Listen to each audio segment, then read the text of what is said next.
रामचंद्र भगवान की जय। कालिया ठाकरनी जय।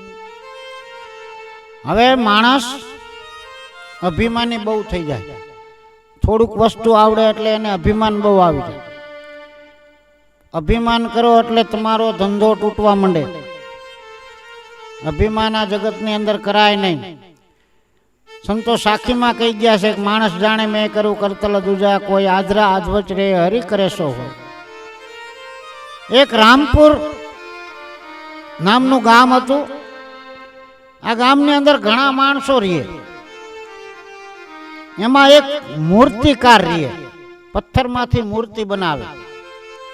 આ બેહૂબ તમે હામાં બેહો એટલે હામે તમે તમારા જેવી જ મૂર્તિ બનાવી દે. એને એક દીકરો નાનો બાપુ પડખે બેઠો બેઠો મૂર્તિ જોવે. પછી તો એના બાપાની હારે એ મૂર્તિ બનાવવા માંડ્યો. કાયમ મૂર્તિ બનાવે. એના બાપા કરતા કારીગર થઈ ગયો સારો. એની મૂર્તિ વધારે પૈસા મળવા માંડ્યા.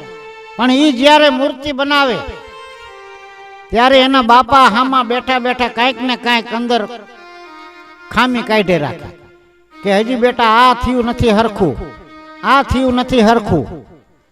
બહુ સારી મૂર્તિ બનાવવા માંડ્યો, પૈસા વધારે આવવા માંડ્યા. એટલે એક દિવસ દીકરાને અભિમાન આવી ગયું.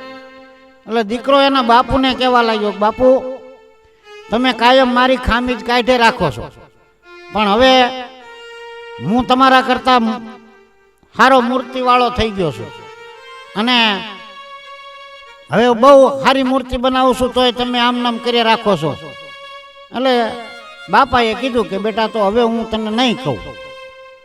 દીકરો પોતાની રીતે માંડ્યો મૂર્તિ બનાવવા. એટલે બાપા કાંઈ બોલે નહીં, જે કાંઈ હોય એમ નામ જવા દે. એમ કરતા કરતા 6 મહિના થઈ ગયા. એટલે દીકરાની મૂર્તિ બનાવતા હતા એમાં કમાણી ઓછી થવા માંડી, ગ્રાહક તૂટવા માંડ્યા, ધંધો ઓછો થવા માંડ્યો.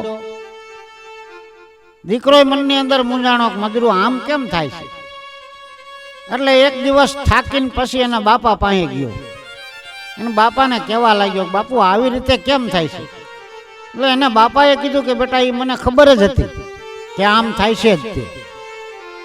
મને ખબર જ હતી કે આમ થાય છે જ, પણ કે થવાનું કારણ ઈ કે તારામાં અભિમાન આવી ગયું.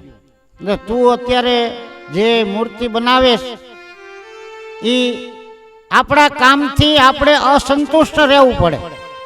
જે કાંઈ કાર્ય આપણે કરી ત્યાં હા મારા જેવું કાર્ય હવે કોઈ કરશે જ નહીં એવું મનની અંદર રાખ્યું, એવું અભિમાન તમને આવી ગયું. એટલા એના માટે થઈ અને આ વસ્તુ બની છે. કારણ હું પણ તારા જેવડો હતો ને ત્યારે મને પણ આવું એકવાર મગજમાં આવ્યું. તું અભિમાનમાં મૂર્તિ બનાવે, તને એમ છે કે હવે આ મૂર્તિ સંપૂર્ણ તૈયાર થઈ ગઈ છે, પણ એમાં કઈ વસ્તુ આપણને નથી દેખાતી એ જ આપણે ગોતવાની. આપણી ભૂલ ક્યાં છે.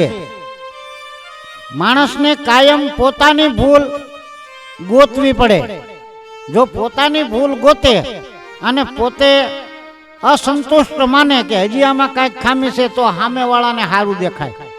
પણ સામેવાળાને જ્યારે સારું દેખાય ત્યારે એની મૂર્તિ વધારે હાલે. માટે બેટા અભિમાન ન કરાય. એટલે હું તને કાયમ કહેતો હતો કે તું આ જે મૂર્તિ બનાવે છે એમાં ખામી છે. એટલે હર વખતે તારું કામ સારું થતું હતું, પણ હવે હું તને કહેતો નથી એટલે તારું કામ બગડતું જાય છે. માટે આજથી કોઈ દી અભિમાન ન કરતો અને પોતાની ભૂલ પોતાને ગોતવી જ પડે.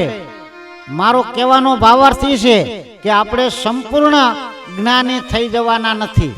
સંપૂર્ણ જ્ઞાન આપણામાં આવી જતું નથી. આપણે પણ કોક પાસે જઈ અને જ્ઞાન લેવું પડે. આપણે પણ કોક પાસે જઈને કાંઈક શીખવું પડે.